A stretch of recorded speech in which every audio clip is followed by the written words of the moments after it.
In 2008, two pension funds, Western Conference and Central States, lost over $21 billion total in that stock market crash.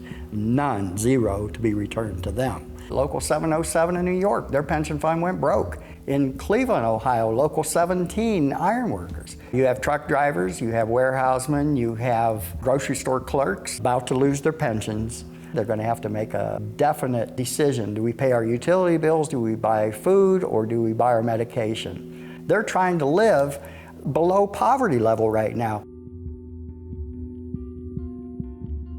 Butch Lewis was a truck driver whose pension was managed by Central States Pension Fund, one of the largest in the United States. And by 2014, after 40 years of paying into the fund, Butch was on the verge of finally realizing the dream he had worked all those years to achieve, settling down to a comfortable retirement alongside his wife, Rita. My husband took a labor job, a union job, because we knew he would make a great salary. We knew that there would be security, but the biggest thing is we knew that we would have a secured, guaranteed pension. There was never any doubt that that money was going to be there, never any doubt. That confidence was shattered in 2014 when the Lewises and the just under 500,000 other members of Central States found out that the fund was looking to dramatically cut everyone's pensions, in part because of the losses incurred after the crash of 2008. Butch was on the front lines as an activist fighting against these cuts. My husband knew about the cuts were coming, so he became active in 2014, and he put together a committee in Cincinnati, and they started lobbying, going back and forth to Washington. But the finality of it came when October of 2015, he went to the mailbox and he brought the letter in and he said, "Look at this, Reed. They're going to cut us 50%. And the color drained from his face. And he said, "I didn't work 40 years to end up with half of a pension, and we're going to do something about this." After we received the letters, many of his retiree friends, because he had a lot of contacts at the local because he was president, they called and told him the stories, that after they paid for insurance and everything else, they would be living on $200 a month. People were going to be losing their homes. They couldn't afford to keep up with house repairs. They didn't even know if they were going to be able to pay for their medications. And the stress of that, my husband carried it very, very deeply within him. It caused him to have a massive stroke, and he died just 2 months after we received that letter. There's never going to be another Butch Lewis, believe me. I would have liked to have met Butch when I was 20 years old or 25 years old, because I would have been a hell of a lot better man than what I am. It's hard. It's hard living without all that love. You know, it's almost torture. You know, but he made a huge difference while he was here, and that makes me very, very proud. This stress from this killed him. It killed him. It attributed to his death. I'm lost without him. He's so deep inside of me. He's in my soul. He's in my DNA. And I don't know how I'm going to make it without him. Once all this is over, I don't know how to make it without him. I'm so lonely for him.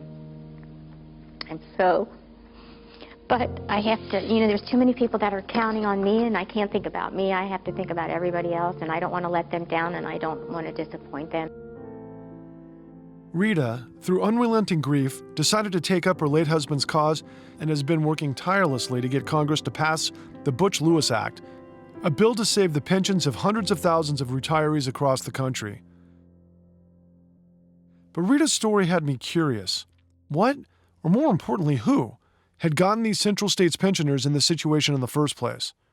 As it turns out, it was Goldman Sachs, who, having been responsible for managing much of the fund in the years leading up to 2008, had heavily invested these pensions into mortgage-backed securities and derivatives.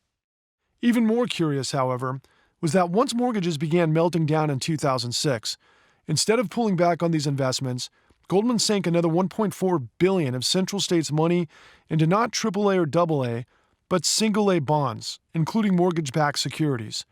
Basically, Goldman was able to dump toxic assets from their own books into Butch and Rita's pension plan, ensuring that Central States pensioners would, in the end, have to pay for Goldman's fraud.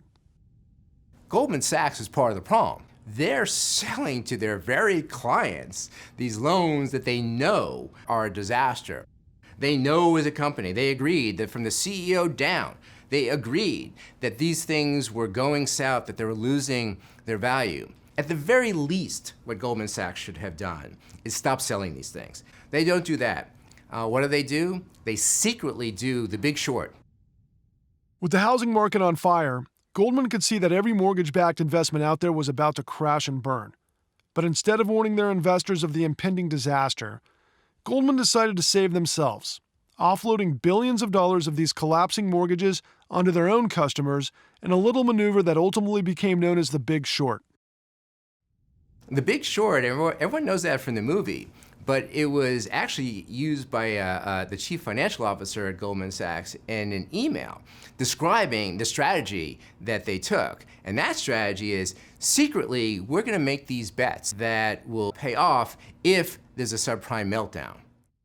I don't think our clients care, or they should care. That you what are our betting positions against are. the security you're selling to them? They don't care? You say betting again. Yeah, you're betting. You're going short against the very security. You're holding a short position against the very security. I read you over and over and over again. You're selling securities. The security itself delivered the specific exposure that the client wanted to have. You don't believe it's relevant to a customer of yours that you are selling a security to, that you are betting against that same security. You just don't think it's relevant and needs to be disclosed. Is that the bottom line? Yes, and the people who are selling it in our firm wouldn't even know what the firm's position is, and Oh, yes, they did. It comes out in the emails that were subpoenaed that they're calling them shit loans, junk loans. I mean, they got it. They understood that these were a bad investment. They didn't tell that to their clients, those who are hiring them to represent their best interests. And when you heard that your employees in these emails, when looking at these deals, said, God, what a shitty deal. God, what a piece of crap. When you hear your own employees or read about those in the emails, do you feel anything? I think that's very unfortunate to have on email. Are you embarrassed? And very unfortunate. I don't. On Again, email, it's please don't take that How the wrong about way. feeling that way? I think it's very unfortunate. So what's wrong is that they, on the front end, helped create the problem, and on the back end, when everything started to go bad, they profited in a way that hurt their own clients. They put our money in investments that they knew that there would be a huge loss. And we can't get this money back. We have no way of recouping that money. We're retirees. We can't get a job. No one will hire us. We did not sign on for this. We did not ask for this. No one asks to see your life savings stolen.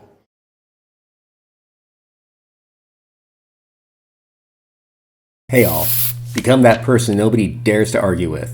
Hit like, subscribe, and that little bell button for notifications. Talk to you soon.